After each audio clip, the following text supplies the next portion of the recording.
Hi viewers, welcome to our channel. ప్రస్తుతం మనతో పాటు భరద్వాజ్ గారు సీనియర్ జర్నలిస్ట్ ఉన్నారు. వారితో ఒకసారి మాట్లాడదాం. సార్ నమస్కారం. సార్ నమస్తే అండి. సార్, ప్రకాశం బ్యారేజ్ కూల్చేయడానికి జగన్మోహన్ రెడ్డి ప్రయత్నాలు చేస్తున్నారు కూడా. అందుకే మొన్న పడవల్ని కూడా పంపించి వారితో గుద్దించారు. ఆ పడవలు వైసీపీకి చెందినవే అని చెప్పేసి చంద్రబాబు నాయుడు గారు అయితే ఆరోపిస్తున్నారు. సార్, మొన్న పడవలు వెళ్ళి ఆ గుద్దడం కాస్త హల్చల్ చేసింది మొత్తం ఏపీ వ్యాప్తంగా కూడా. అది టీడీపీ వైసీపీ అని వాళ్ళు కొట్టుకుంటూ ఉండడం చూసాం. ఇప్పుడైతే చంద్రబాబు నాయుడు గారు అయితే ఇది వైసీపీ కుట్ర, వాళ్ళ ప్లానే, జగన్మోహన్ రెడ్డి గారే పకడ్బందీగా ప్లాన్ చేస్తారంటున్నారు. మీరేం చెప్తారు సార్ మరి ఆయన ఆరోపణలపై? కాళేశ్వరం బ్యారేజీ బద్దలు కొట్టేయడానికి జగన్మోహన్ రెడ్డి కృషి చేస్తున్నాడు. కుట్ర కోణం దాగి ఉంది దీనిలో. ఆ పడవలు అంటే మొత్తం 2 పడవలేవో ప్రవాహంలో కొట్టుకుపోయాయని, 2 పడవలు అక్కడ గుద్దే ప్రయత్నం చేశాయని, అంటే ప్రకాశం బ్యారేజ్ గేట్లని అలాగే ఇతర వ్యవస్థలని చిన్నాభిన్నం చేసేటువంటి ప్రయత్నం ఈ బోట్ల ద్వారా కల్పించారు. ఇది నందిగం సురేష్కు సంబంధించినటువంటి వ్యక్తులవి. అలాగే తలసిల రఘురాం తాలూకా వ్యక్తులవి అని చెప్తున్నారు. అక్కడ అగ్నికుల క్షత్రియుల తాలూకా బోట్ యాక్టివిటీ నడుస్తుంది. నిజానికి వాళ్ళు అంతకుముందు అక్కడే నివాసం ఉండేవాళ్ళు. సీతమ్మ పాదాలు అంటారు. సీతమ్మ పాదాలకి ఆ ఎగువన కొన్ని గుడిసెలు ఉండేవి పాత రోజుల్లో. తర్వాత అక్కడ ఫ్లైఓవర్ కట్టడం కోసం వాళ్ళందరినీ అక్కడి నుంచి తరలించారు. ఆ తరలించిన తర్వాత వాళ్ళ బోట్స్ ఆ ఏరియాలోనే తిరుగుతూ ఉంటాయి. చేపలు పట్టుకోవడం కోసం తిరుగుతారు వాళ్ళు.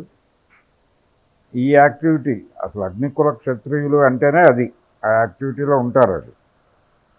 సో వాళ్ళకి చెందినవి. అది లీజుకి ఇచ్చిన వాళ్ళు బహుశా తలసిల రఘురాం తాలూకా వాళ్ళు అయి ఉండొచ్చు, నందిగం సురేష్తో రిలేషన్స్ ఉన్న వాళ్ళు అయి ఉండొచ్చు, ఎవరైనా కానీ. ఇప్పుడు అది సీరియస్గా ప్రూవ్ చేయాల్సినటువంటి అవసరం ఉంది. Allegation okay.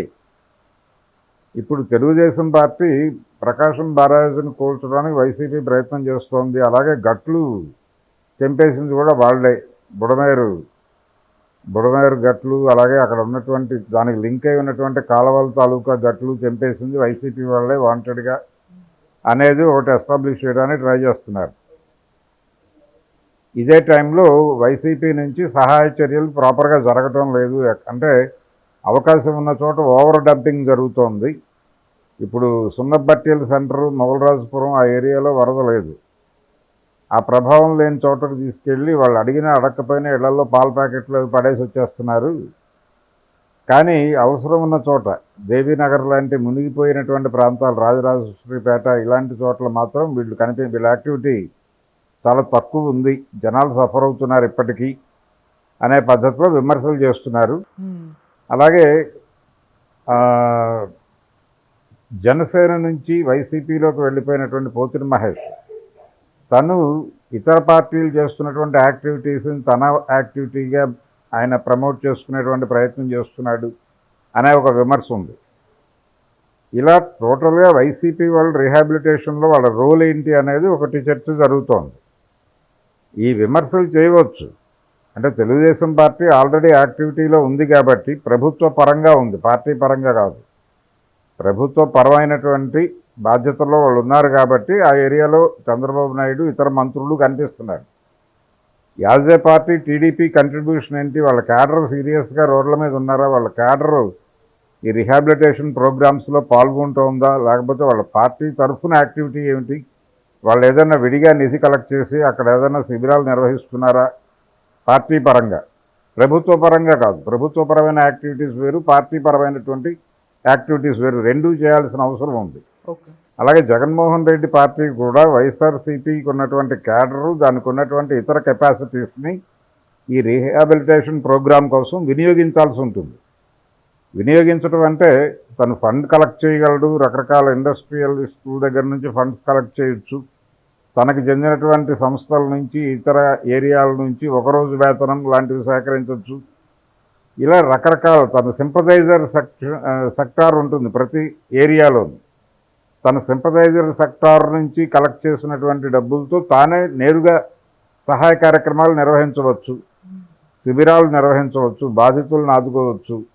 ఇప్పుడు అక్కడ ఫ్రిడ్జ్లు అన్నీ పాడైపోయినాయి. ఇళ్లలో ఫ్రిడ్జ్లు, ఎలక్ట్రికల్ అండ్ ఎలక్ట్రానిక్ గూడ్స్ మొత్తం నాశనమైంది. వాటి రిపేరు లాంటి కార్యక్రమాలు చాలా పని ఉంది అక్కడ. ఈ యాక్టివిటీలో ఏదో ఒక ఏరియాలో వాళ్ళు ఎంటర్ అయిపోయి పనిచేయటం మొదలు పెడితే అది డెఫినెట్గా వాళ్ళకే ఉపయోగపడుతుంది. అంటే ఇది కేవలం పొలిటికల్ వార్ కాదు, జనాలు సఫర్ అవుతున్నారు కాబట్టి ప్రతి ఒక్కరూ ఆ ఏరియాలో పని చేయాలి. పని చేస్తూ మీరు చేసే విమర్శలకి ఒక వాల్యూ యాడ్ అవుతుంది. పని చేయకుండా మాట్లాడే విమర్శలకి అంత పెద్ద ప్రభావం ఉండదు. పని చేసేవాడిని వీళ్ళు అనవసరంగా క్రిటిసైజ్ చేస్తున్నారు అనే వైపు వెళ్ళిపోతుంది వీళ్ళ క్రిటిసిజం. అది జరుగుతోంది ఆల్రెడీ. అందుకని పని చేస్తూ క్రిటిసిజం పెడితే దానికి ఒక విలువ యాడ్ అవుతుంది అనే విషయాన్ని జగన్మోహన్ రెడ్డి గారు వారి పార్టీ శ్రేణులు గుర్తించాలి. గుర్తించి వాళ్ళు రంగంలోకి దిగాలి. రంగంలోకి దిగి కొంత పని చేయగలిగితే ప్రయోజనం ఉంటుంది, జనాలకి ఉపయోగం ఉంటుంది, వాళ్ళకి ఉపయోగం ఉంటుంది. అలాగే ఈ బోట్స్ దీనికి సంబంధించి ఎలాగూ ఒక కమిటీ వేస్తారు. ఆ కమిటీ నివేదిక వచ్చిన తర్వాత మాత్రం ఎవరు నిజంగా ప్రకాశం బ్యారేజ్ కూల్చేసేటువంటి కాన్స్పరసీ జరిగింది అనేది ఒక విమర్శ చేస్తే కుదరదు, దాన్ని ఎస్టాబ్లిష్ చేయాలి. రేపు పొద్దున ఆల్రెడీ ఒక అరెస్ట్ ఏదో జరిగింది కోర్టులో, అక్కడ స్టేషన్లో కేసు నమోదైంది. ఆ నమోదైన కేసు తాలూకా వివరాలు, దాని ప్రొసీడింగ్స్ ఏమిటి, దాని మీద జరిగినటువంటి దర్యాప్తులో తేలినటువంటి సత్యం ఏమిటి అనేది ఇక్కడ వీళ్ళ భవిష్యత్తు నిర్ణయిస్తుంది. అది తలసల రఘురాం భవిష్యత్తు లేకపోతే మరొకరి భవిష్యత్తు కాదు, చాలా సీరియస్గా పార్టీ భవిష్యత్తు నిర్ణయిస్తుంది, వైఎస్ఆర్సీపీ భవిష్యత్తును నిర్ణయిస్తుంది. అందుకని ఇది చిన్న విషయం ఏం కాదు, పెద్ద విషయమే. దీని గురించి అంటే ప్రతి చోట వైఎస్ఆర్సీపీ యాక్టివ్ అపోజిషన్గా బిహేవ్ చేస్తుంది కానీ ప్రొడక్టివ్ అపోజిషన్గా ఎమర్జీ కాలేకపోతుంది. ఈ లోపాన్ని గుర్తించాలి జగన్. గుర్తించి తనని తాను ప్రొడక్టివ్గా మార్చుకొని ప్రజలకు ఏదైనా కష్టం వస్తే తాను అండగా నిలబడి చేయాల్సినటువంటి అవసరం ఖచ్చితంగా ఉంది. అది చేయడం ద్వారా తను రీబిల్డ్ చేసుకోగలుగుతాడు తన ఎంపైర్ని. అలా చేయకుండా వదిలేస్తే దీని తాలూకా నష్టాన్ని భరించాల్సి ఉంటుంది, ప్రభుత్వం అడ్వాంటేజ్ పొందుతుంది. ప్రభుత్వం అడ్వాంటేజ్ పొందకుండా చూడాలి అనుకుంటే నువ్వు అరిచి గోల చేయడం వల్ల ప్రయోజనం లేదు. అరిచి గోల చేస్తే చాలా తప్పులు జరుగుతాయి. అది చూసాం మొన్న. బుడమేరు నది అన్నాడు ఆయన. బుడమేరు నది కాదనే విషయం తెలియదు ఆయనకి. ఏరు అని దానిలోనే ఉంది, దాని పేరులోనే. అది కూడా చిన్నపాటి ఏరు అనేదే ఉంది ఆ కాంటెక్స్ట్, ఆ పేరు ప్రకారం చూస్తే. అలాంటిది నది అన్నాడు, 11 గేట్లు ఎత్తేసారు అన్నాడు, హడావిడి చేశాడు. వెలగలేరులో రెగ్యులేటర్ ఉన్నటువంటి మాట వాస్తవం. అక్కడ తలుపులు ఉన్నాయి, వాళ్ళు తెరిచారు. అయితే ఈ తెరిచేటప్పుడు వాళ్ళు గోదావరిని క్లోజ్ చేసి, గోదావరి నుంచి వచ్చేటువంటి ఫ్లో కూడా ఇదే కాలంలో నుంచి వెళ్తుంది, దాన్ని ఆపి ఆ తర్వాత ఇక్కడ కనుక ఓపెన్ చేసి ఉంటే దానికి ఏదో ప్రయోజనం ఉండేది. అది లేదు. కాబట్టి జరిగిన లోపాల మీద అంటే కన్స్ట్రక్టివ్ క్రిటిసిజం పెట్టాలి. ఈ బోట్ల విషయం కావచ్చు, ఏ విషయమైనా కావచ్చు, కన్స్ట్రక్టివ్గా వెళ్ళి నిజంగా నేరం జరిగింది అని కనుక ప్రూవ్ అయితే ఎవరిని ఉపేక్షించాల్సిన అవసరం లేదు. వాళ్ళు ఏ స్థాయి వ్యక్తులైనా వాళ్ళకి తగిన శిక్ష పడకపోతే ఇది కొనసాగుతుంది. అంటే ఒక యాక్టివిటీ జరుగుతున్నప్పుడు దాన్ని డిస్టర్బ్ చేయాలి అనుకునే ఆలోచనే కరెక్ట్ కాదు. అటువంటి దుర్మార్గమైనటువంటి ఆలోచన చేసిన వాళ్ళు ఖచ్చితంగా శిక్షార్హులు అవుతారు ఎవరైనా. అంటే బరాజ్ని ఇబ్బంది పెట్టడం, ఆల్రెడీ సబ్స్టేషన్లో ఉన్నటువంటి కండిషన్ ఉంది, చాలా కాలంగా దానికి మరమ్మతులు జరుగుతున్నాయి, రిపేర్లు చేసి అలా నిలబెడుతున్నారు దాన్ని. అది లేకపోతే ఏంటి పరిస్థితి అనేది చూడాలి. ఇంకా నిర్మాణంలో పాలు పంచుకోకపోయినా పర్వాలేదు కానీ విధ్వంసకారులు కాకూడదు ఎవరైనా. అందుకని కొంచెం కాన్షియస్గా వ్యవహరించాల్సిన అవసరం ఉంది. ఈ టైంలో ఏం చేసినా అది పార్టీకి తీవ్రమైన నష్టం కలిగించే పని అవుతుంది. వైఎస్ఆర్సీపీ నుంచి ఏ రాంగ్ స్టెప్ పడినా అది ఆ పార్టీ భవిష్యత్తుని ప్రశ్నార్థకంగా మార్చే